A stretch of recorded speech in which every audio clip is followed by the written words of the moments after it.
Hello बच्चों, let's read this question. The question says an element X belongs to 4th period and 15th group of the periodic table. Which one of the following is true regarding the outer electronic configuration of X?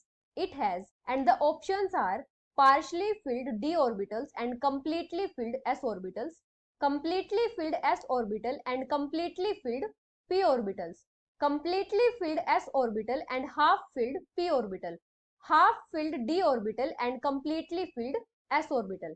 अभी अगर हम की concept की बात करें तो यहाँ पे हमारा की कॉन्सेप्ट क्या होगा? किसी भी एलिमेंट का जो पीरियड नंबर होता है वो किस पे डिपेंड करता है? उस एलिमेंट के हाईएस्ट प्रिंसिपल क्वांटम नंबर पे. Period number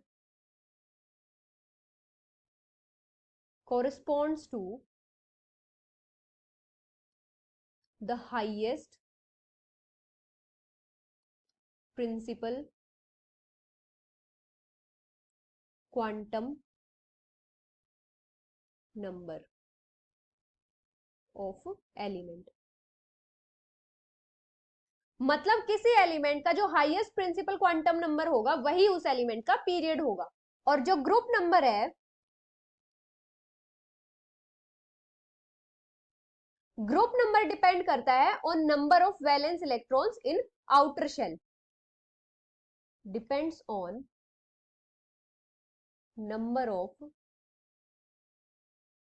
valence electrons in outer shell. अभी हमें यहाँ पे क्या गिवन है? हमें यहाँ पे गिवन है कि वो एलिमेंट 4th पीरियड का है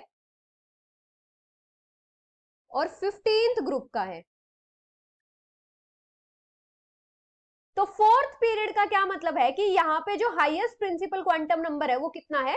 4 है. और 15th ग्रुप का क्या मतलब है कि जो वैलेंस इलेक्ट्रॉन है आउटर शेल में वो कितने हैं? 5 हैं.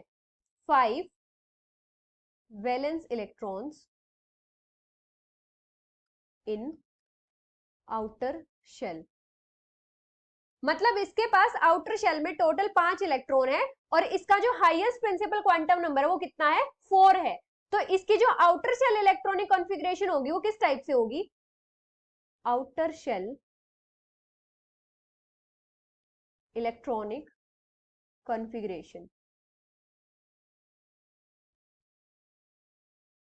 यहां पे टोटल 5 इलेक्ट्रॉन है आउटर शेल में और जो हाईएस्ट प्रिंसिपल क्वांटम नंबर है वो कितना है? 4. तो इलेक्ट्रॉन्स कैसे फिल होंगे?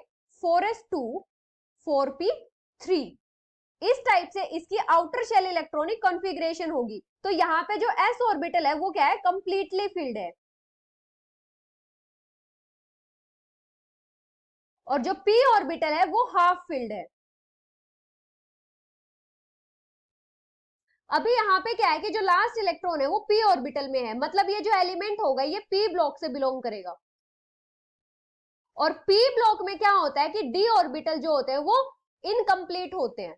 अभी अगर हम ऑप्शंस की बात करें तो फर्स्ट स्टेटमेंट क्या है? Partially field D orbital and completely filled S orbital. तो ये हमारी इनकरेक्ट स्टेटमेंट होगी क्योंकि एस ऑर्बिटल तो फिल्ड है लेकिन जो डी ऑर्बिटल होते हैं वो इनकम्प्लीट होते हैं, वेकेंट होते हैं.